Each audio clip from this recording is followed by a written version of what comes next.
Welcome to another episode of the Cash Physical Therapy Headquarters podcast. Today, we're talking about local leverage, how cash physical therapists build powerful referral networks. Let me get this live in the group. Beauty. So what inspired this episode was a fan of the podcast who's been listening to every single episode to get her practice off the ground. She just joined our mentorship program, the book partnership program, yesterday. And one of the things that she asked about was, how do I effectively network my practice? She's doing all the outreach. She's reaching out to one person or one business every single week. But after she has that touch point and it goes really well, she had no clue, like, what should she do to progress that relationship and turn that into workshops and referrals? Like, what's step 2, 3, and 4 of this? So Ben and I are going to break down that entire process in detail and cover a couple different points. Why most PTs network the wrong way and what you should be doing instead. The 3 types of local partners every cash PT should connect with. How to position your clinic as a go-to referral partner in your community. Conversation starters and scripts to make reaching out a hell of a lot easier and more successful, and how to turn one-off referral relationships into long-term relationships and partnerships. Ben, how you feeling today, dude? Doing good. I'm excited about talking about this one. I mean, this is really what got ProKinetics started from the get-go and what it was built on in the first year, and has led for a good foundation to where we're at today. So it's a really important piece, especially for people that are just starting. 100%.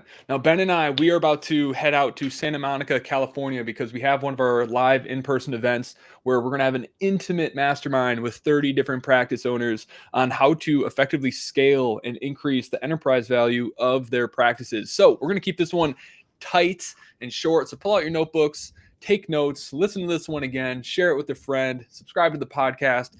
Let's get into it. So let's start with why most PTs network the wrong way and what to do instead. This one's kind of a no-brainer for us. We've talked about this a lot, but a lot of folks, just because of the nerves of networking and reaching out to people, they forget that people are just human. Okay, whether they run a business, no matter how successful, like, they're just people. And you turn into a robot or a spokesperson rather than just approaching these connections the same way you would treat, like, maybe not a Tinder date, but like an actual first date in a relationship that you're trying to turn into a long-term thing. So Ben, how would you describe the biggest mistake the new PTs that are new to the networking game are getting wrong? I think a big thing is, like, I kind of psyched myself out, and it's because I was a new business owner. I was like putting these business owners like on a pedestal. And now that I've seen like the inner work, there's some of them that aren't even in business anymore.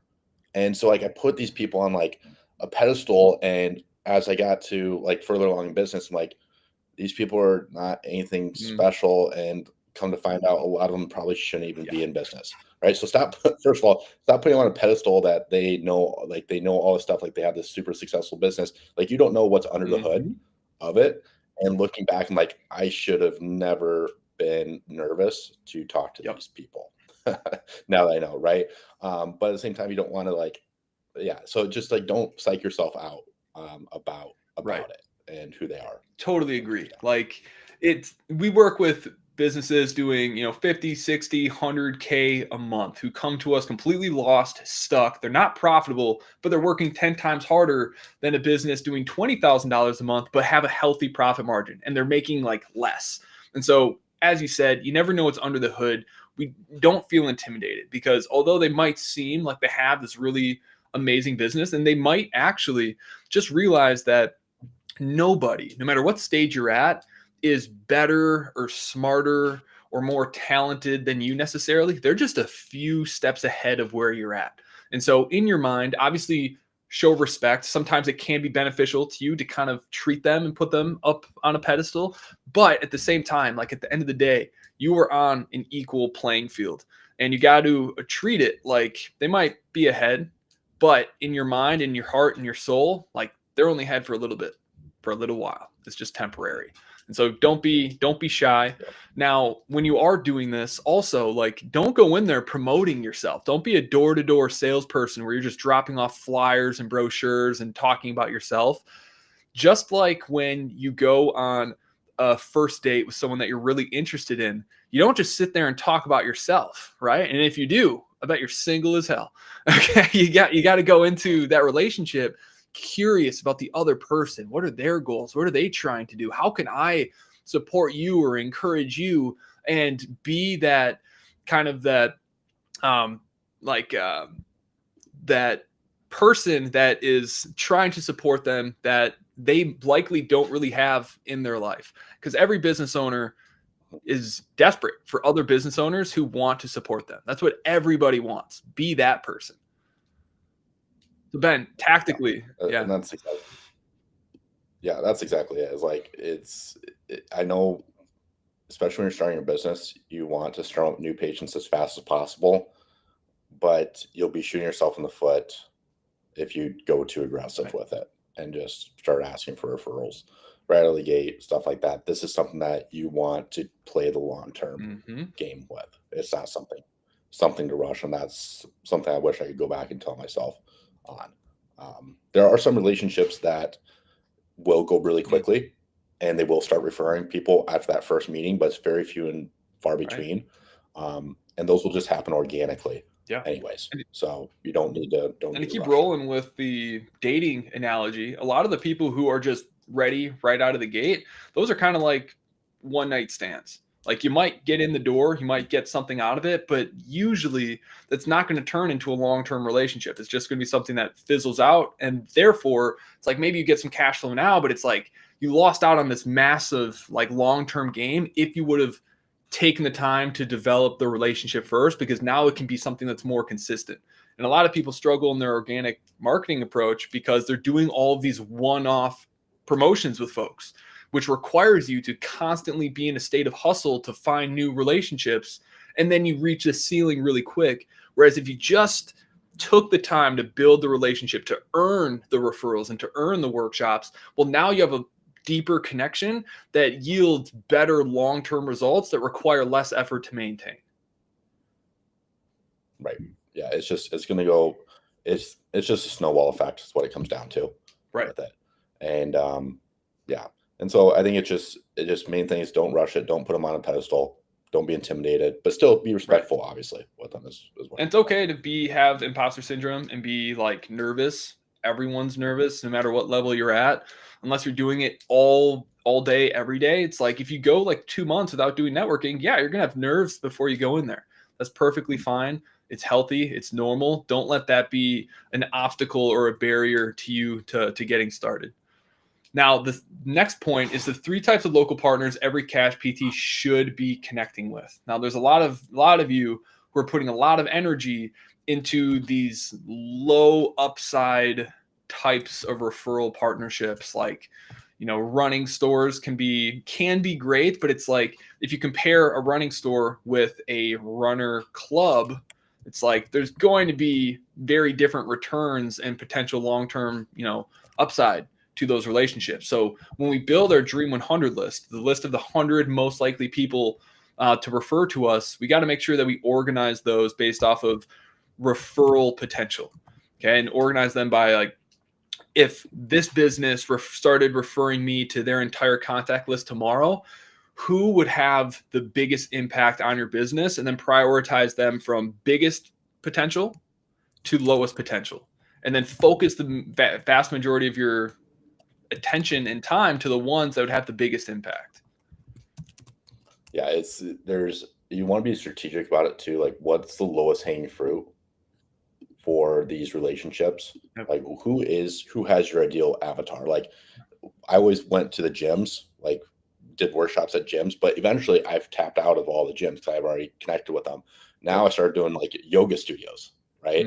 And so you don't want to wouldn't have been smart for me to start out with yoga studios, because that's not like my bread and butter is more gyms, right? So just make sure that you were focusing on like, hey, what avenue is going to produce my ideal patient versus like, I don't know, if you specialize in runners, focus on the running stores, running clubs, attending running events on the weekends. Then you can move into like gyms, right? So just really figure out, where does my ideal client hang out at?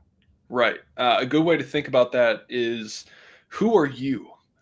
Because if you match the clientele of the person you're networking with, the odds of them wanting to work with you is obviously significantly higher, and you can become a customer before you ask for a referral, which is a great first start.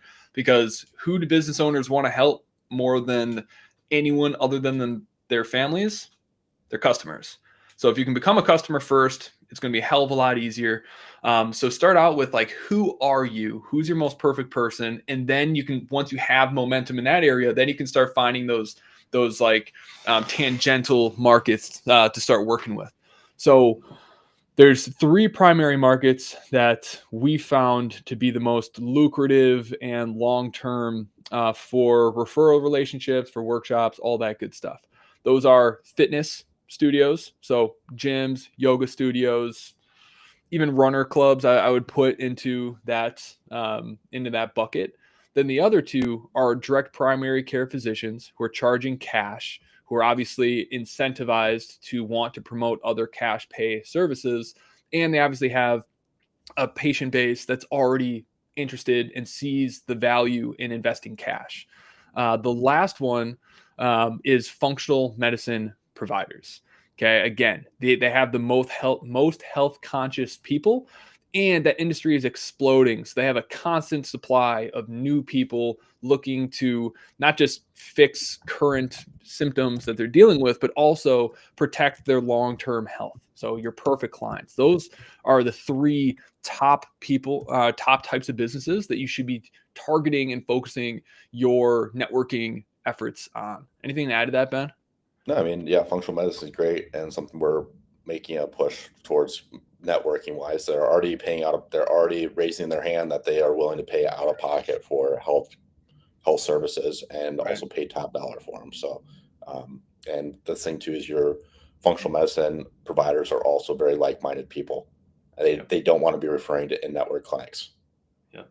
So it's an easy way there. So, yeah. Absolutely. Now, the next point is how to position your clinic as a go-to referral partner in your community. We kind of dabbled on this particular subject with the first point, but Ben, like, how do you become the go-to person that everyone just wants to help? Yeah, I mean, by helping them first, that's the big thing is people want like, hey, what is the perfect email script that I can send out to people, or what is the best text I can send, or how do I give them a call and how do I have that conversation? The best way and most fruitful is just becoming a client of theirs, like going to the gym and working out there. Right. Like it does take time. It does take money. It does take it does take time. It does take some money for like to be a member. But by becoming a member, like it just helps that relationship be much more organic, and that foundation is so much stronger. Yeah. And so becoming a client first and foremost, like if you're really pressed from time, you can send out emails. It's awkward. The response rate, no matter how perfectly it's crafted, the response rate isn't great. It's not going to nearly perform as well as you just going in and being a member or a client of theirs first. And especially like I don't know, in Oakland, I not burned some bridges, but kind of I had my at bat through emails, Yeah. and I kind of wasted that approach or that attempt because I sent out an email first. Then you go in there and it's just and then like if you go in there and follow up in person, like it's always so awkward. Like I know you ignored my email. They know that I know they ignored my email. You walk in there, it's just an awkward conversation, Right. right? Did you get those And 10 emails I sent you over the last 2 months? Yeah. like, how do you expect that to go? So like you don't want to waste an at bat with an email. Like we do have scripts like in our training, adamant about doing that and will not, no matter what, step in person, then do it. But it's you're wasting an at bat, and especially in a small community. Like Oakland is a big city. And eventually we ran out of gyms to network with, right? And I wish there was a handful I wish I could have got back that I wouldn't send emails to. Because I eventually would have had time Right. to do Being it, right? So, especially when you're small, it's an email. right. It's the difference between like being a mosquito versus being like the dog that everyone wants to pet. Like being the mosquito, you might get some blood, but odds are you're gonna get smashed or swatted away. Be Yep. the dog that everyone's like interested in having a conversation with, that they want to support, that makes their day a little bit better. So when you're initially like reaching out to people, like it needs to be like, hey, this, centered around their goals. So first, give more than you take. Let the law of reciprocity serve you, because it's a very real thing. Read the book Influence. It is fascinating. So go in there, become a customer, and find a time to attend the classes or sessions with the person who's the ultimate decision maker in the class. If it's a gym, go to their website, find a time where the owner, the head coach, is actually teaching a class and doesn't have a class immediately afterwards. Most of them post their schedule. If they don't have a class afterwards, that means they have time to talk. And so go in there, introduce yourself, talk to them about like what their goals are, what kind of issues there, and how you could potentially, serve them and their community. But don't pitch them on anything. Let them tell you what it is that they want. A really good approach, especially if you're young, new to entrepreneurship, is go in there and ask for advice. Like, hey, like I love this community. I've been coming here for a couple weeks. I'd love to get more involved. But I know like a lot of physical therapists, are probably hitting you up every single month. You're probably already even working with one. So hypothetically, if someone like me who's new to this game that wanted to partner with someone like you, like what would be the best approach to do that? And let them tell you exactly what to do in order to earn their respect. Because once you actually do that, they're going to feel inclined to actually give you what you ask for. Yeah, all that. Especially like, it goes a long ways with people that have been, not even really people that have been in business long, but they know like what the feeling was like just starting out, Right. and they respect that you're asking Right. for that help. And people want to mentor, like it makes people feel good doing so too. Like I get a lot of fulfillment out of coaching and mentoring other clinic owners. So like I know the feeling. It feels great Right. to help other people, and they want to do the same thing, especially because they know how tough it is starting out. Yeah. When I ran my software company, Health Snaps, which is like a patient experience software, when we're raising investment, one of the best pieces of advice I ever got that has served me very well in building Clinical Marketer was, if you go into an investor's office and ask for money, you're going to get advice. But if you go into an investor's office and ask for advice, you're going to get paid twice. And so it applies perfectly to building these relationships. If you go in there and ask for referrals, you'll either get ignored or maybe you'll get some advice. But if you go in there and ask for advice, they'll tell you exactly what you need to do to get paid. Exactly. Yep, It's a win-win. exactly. Can't So lose. how do we actually start these conversations? Like how, when you, and I know Michelle Moore just created this entire course for our book partnership members, but for you, Ben, when you were building these initial touch points with people, what did that look like? Yeah. So the best way to go about it, like I'll talk about what I did and then talk about what works. Right. So I would just go in, like, first of all, was like, I was just trying to find a space to treat in. Like, hey, pretty much more or less, hey, I'm a physical therapist. I need to be somewhere to treat patients. Do you have space? Right. Not a great way to go about it. Right. You live and you learn with that. So, but yeah, the best way is like we said, go in and become like a person in their community. And then once you like are able to talk with them, I also like to state that, hey, this is the type of people that I work with. I popped in here to really kind of go undercover to learn more about this community and what it's like. And I love this community. I love X, Y, and Z. Highlight the exact specific things that you like and be like, I've got a lot of clients that I think would be a good fit. I just wanted to learn more about your ideal clientele that you enjoy working with and that would be the best fit for your business. And again, I have a pretty good idea from being a part of it, but just for future reference for future patients, I let them know, like, I also try and speak their language and state that the best thing that my patients can do is keep exercising while going through the rehab process. I'm planting that seed because they don't want to, like, so many gym owners do not refer out because so many physicians and physical therapists will just tell people stop working out. Right. So I'm planting that seed that, hey, I'm looking for a gym to send my clients to so they can continue to work out during their injury. Right. And so now I'm positioned like, hey, I'm leading with value here. I do truly want to send potential referrals here and know that they're in good hands. Right. Tell me more about the types of people that you really, really enjoy working with and are trying to mold here within that community. And then I just leave it at that. I don't pitch anything. I'm like, great, sounds great.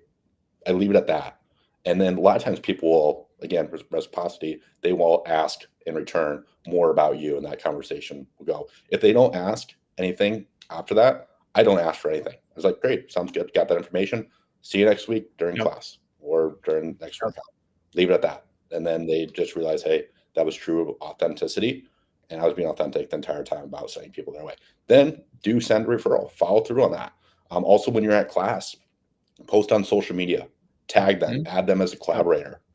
Like that goes a long ways too. And then now you're starting to get some eyeballs on your stuff from that community. So again, it's just leading with value, and eventually that conversation will come around. But that's initially what to start with, and I'll have you ask whatever question you want on that or follow up on that. But I want to throw some ideas on you that I thought about after the gym today. Because the whole key to building relationships when you know they're getting bombarded by other people doing it is having some sort of pattern interrupt that makes you stand out, that makes you interesting and worth having a conversation with. And if you can do that through the form of giving, it's always going to work better. And so one of the things that I did that got me to my first like $10,000, $20,000 months was networking with another coach in the industry, a guy named Greg Todd. And I knew that as someone who helped practice with ads, if I just went and talked to him about it, he would have said no. And so what I did instead was I attended one of his events, and I put up a webpage called idon'thategregtodd.com. And then every relationship that I built with people at that event, I told them basically, it's like, hey, if, unless you hate Greg Todd, you'd be willing to record him a video testimonial and say like, thank you for the impact that he just had for you at this event. And I collected like 50 to 100 video testimonials from people. And he didn't know any of this was going on. And then I took all those video testimonials and I gave it to him to promote his next event and just said, thank you for such a great event. If there's anything I can do to serve you, let me know. And that huge impact. He ended up having me like coach his mastermind on how to build relationships just based off of that. And so for a gym, this might be going a little far, but if you attend a group class, let me know what you think of this, Ben. Attend a group class and attend like a couple of them, build some relationships with people, record your own video testimonial of your experience, and then ask some of the folks, let them know. It's like, hey, I'm a physical therapist in town and I want to give a gift to the owner of this place. Would you be willing to take a minute and record a video testimonial of your experience at this gym? Collect like 5 of them. But if you give them assets they can use in their own marketing, like, do you think anyone else has ever done that for them? No. And it does not take a lot of effort. You don't have to put up like a web page like I did, but they're going to feel that they're at least going to take a meeting with you. What do you think of that, Ben? Yeah, I love it. I love it. Yeah. I mean, that's the thing too, is it's tougher in the cash-based world now to make relationships than it was when I started. There's like you mentioned earlier in this podcast, there's probably other PTs that they already have that have already stopped by, and probably 1 or 2 that they're already working with. And so, like you said, I think that's a great pattern interrupt and something that goes a long ways, because we get a lot of clients like, yeah, I've stopped in. They're already working with the PT, right? So I got one more for you. This one's a little extra, but it's still cheap. You ready? This is my my pre-workout brain just humming. So all right. So one of my favorite Dream 100 strategies is lumpy mail, which is basically just like a package, because any owner, any letters that they get, they're going to have their admin or someone else open and take a look at. But if they get an interesting looking package, everyone loves the dopamine hit of getting an unexpected package. They want to open it and see what is actually in there. And so I thought a really cool idea would be to,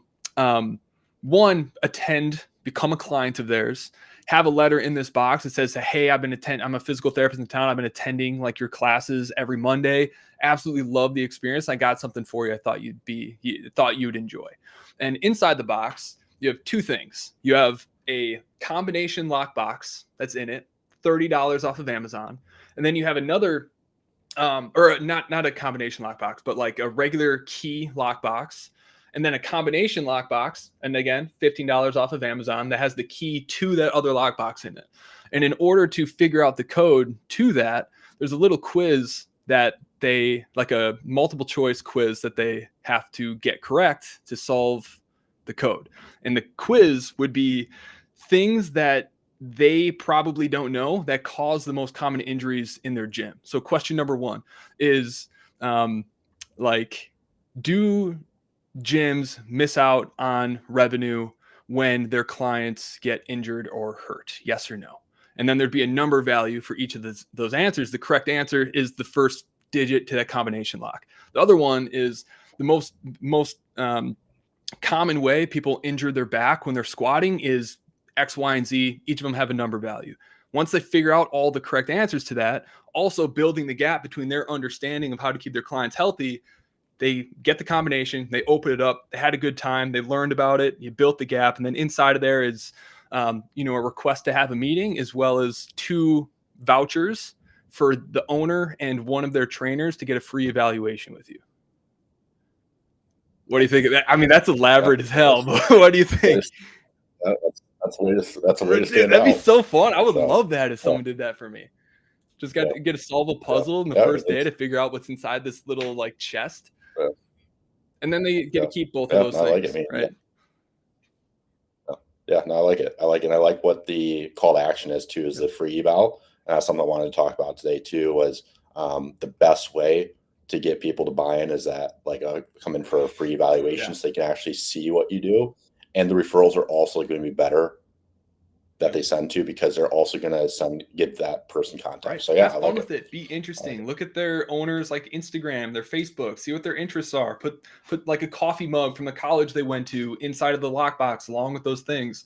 Like you have fun with it, because it makes you interesting. It makes people excited to talk to you, because like, who does stuff like that? So immediately you're the dog that everyone wants to pet, rather than the pesky mosquito that's just annoying the shit out of you, just trying to sap blood out of your business. So have fun with it. There's a million different ways you can do this. Go to Chat GPT, punch out some idea, ask it for some cheap ideas that you can do to stand out and build a fun relationship right from the get-go. Those are just my post-gym ramblings of ideas I wanted to throw out there. One last thing that nobody thinks about, one of the most powerful strategies you can do with networking and doing workshops for your clinic, is how do we turn one-off referrals into long-term relationships? Ben, you kind of pioneered this strategy, so I won't steal your thunder. Like, once you do like a patient-focused workshop, what's the next step that you can take to make sure that relationship continues to develop and grow? Yeah, so I could keep gym owners. I don't want to talk shit about gym owners. They're highly unorganized. And so what I like to do is get a quarterly schedule of workshops set up after that first one. Like, strike while the iron's hot. What I see most people do incorrectly is they do a workshop, they let 2 or 3 weeks go by, and they're like, oh, I want to set up another one.